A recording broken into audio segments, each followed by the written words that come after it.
Hi guys, welcome back to another episode of Yummy Yummy Yummy, the restaurant to another world.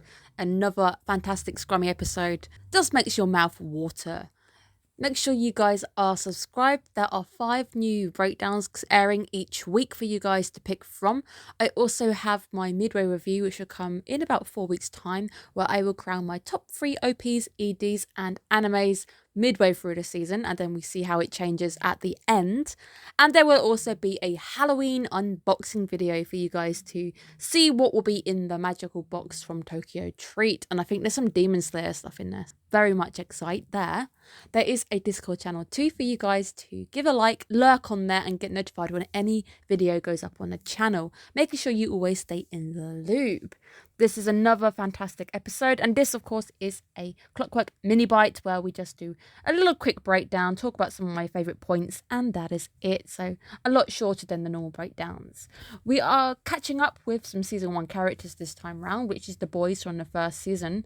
They're a little bit older. I think they've definitely been aged up just a little bit, but they are still ordering the same food as before. These guys are definitely young foodies in the making, and they're definitely being raised right because they know what is good for them, and that is hamburgers. I like the fact as well that they give onions in exchange because they've worked really hard. One of them in particular, Jack, has been working farms, saving up his money for something that he really, really likes. And it's just this where you've got a group of friends who you can get together with and eat a really good meal. And it's even more better that you all like the same dish as well. The onion exchange as well is quite nice because onions take place in a lot of different dishes, and I can imagine that a restaurant would get through onions quite quickly because they're used in garnish, they're used in dishes themselves. He's making a lot of curry, so there's definitely onions in curry. I did think that he was going to use the onions to make bhajis or something in the second half to tie the 2 episodes together, but he doesn't. He does kind of skips and goes straight to curry, but in my head I want to pretend that he's using the same onions he was given to make them. The kids are fantastically curious about the demi-humans in the restaurant. Them being allowed to go to a restaurant which is interspatial, into different worlds, it allows them to become quite well-rounded. And I think this all ties into the fact that they're going travelling a little bit later on in their lives, that travelling makes you a more well-rounded human because you become more interested in the cultures around you. And that is exactly what we're seeing. These boys are fantastically interested about the world these demons or these demi-humans have come from. The curiosity of the young. Initially, we have the inability to converse, but Jack ends up being quite the conversationalist. And I like this because, again, tying into the travel aspect a bit later on, is he tries his hardest to speak the same language, or at least converse with somebody who doesn't quite speak the same language. And it does produce quite the wholesome episode that they end up talking to different customers and end up learning about the fact that when you're older, you can converse over the idea of booze. Hamburger Meal looks really amazing. It's not normally a go-to of mine, but I would happily eat this if it was put in front of me. It's a fantastic match too for them because they are quite young, and I think when I think hamburgers, I do think McDonald's or fast food initially, but I do also think as a kid that you get hamburgers because they're really quick to make from parents. I like the deconstruct we get of the burger, going through every single layer, every single ingredient that makes the burger a burger.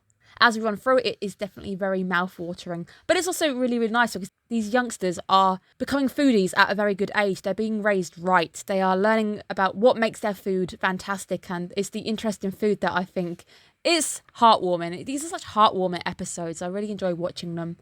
They're all about comfort food, and I do think that fries are one of the best things on the planet because they go with so many different dishes, and there's so many different ways of making fries or chips. In my country, chips are the fat ones, so you get like fat chips, and then fries, you think McDonald's sell fries. Those are like French fries. That's me. But obviously, you guys could come from the States where it's different. I think it's just fries or crisps, maybe. Fantastic thing about being from a different country, or seeing that each of the ingredients have different names, which is what we also see when the boys are breaking down the ingredients of the burger. They all have different names from the country that they have come from.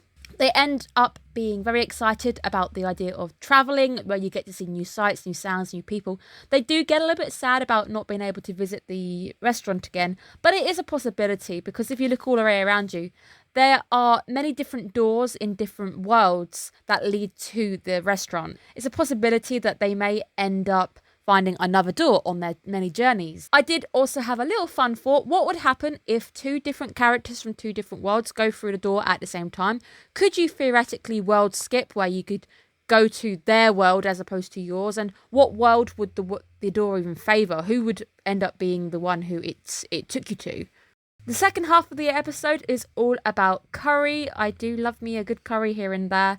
I go through phases of really liking it or just not wanting to touch it for quite a bit. It must be a dream come true being asked to be a taste tester of a new type of curry. And not just one type of curry, 3 types of curry.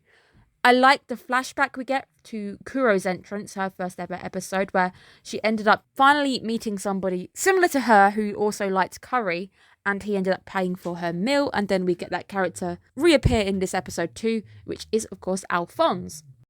So welcome to the world of curry. We have 3 different types of curry this week. We have the green curry, which I've always presumed is Thai, and as the owner even says, that this one isn't served with naan bread. Naan bread is always generally with the Indian curries which come from India.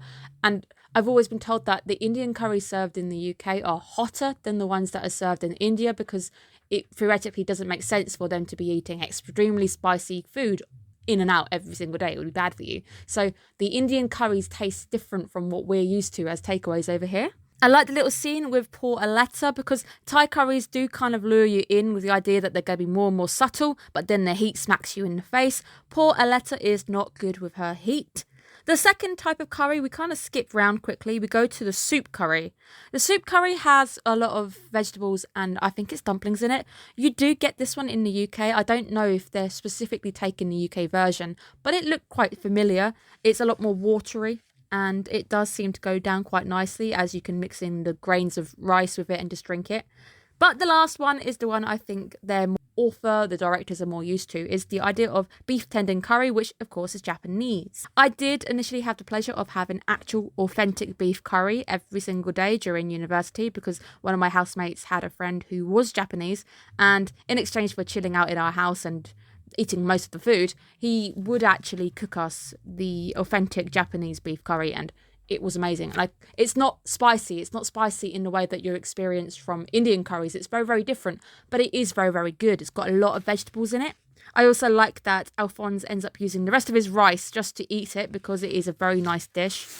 But all in all, you can't beat what you are used to. For Kuro and Alphonse, the best one for them was the original. Alphonse having his pork curry, whilst Kuro has the chicken curry. And Aletta liking a new beef curry, because beef curry isn't as spicy. So just someone who isn't quite good with handling spice, the Japanese beef tendon curry is amazing, because it allows you to have the subtle spices, the subtle different aspects of having the meat in there as well, and having all the elements, but just not quite the spice and the heat behind it. It's an amazing little segment that shows us the different curry variants from all over the world, and the fact that there are many different endless opportunities. And so I guess it's fit to end on what my favourite curry is. I go through 2 different types. That is I can't even remember the proper name, but it's from the curry house down the road, where it's normally either a lamb or chicken, and it's served with a lot of onions. So I think it's called a dupiza or Dupiza. That might be the one I really like. That's got a lot of like peppers, and I like having a collection of like onions. Definitely onions are my thing. Garlic is also my thing. I do have a habit of sometimes going to chicken jalfrezi as my basic. That's the one I used to go to all the time. Just a big fan of any curry which has got onions and some chilies, and just that mixture of textures for me. I don't eat it as much as I used to, but definitely was a go-to back in the day when I went through my phases. Currently going through the Turkish phase right now. So thank you guys so much. I hope you are preparing for a nice weekend, looking after yourselves, and I will see you again in another video hopefully. But make sure you are taking care of yourselves, eating some good food, and maybe have a curry after this. Who knows? Have a good day guys. Bye bye.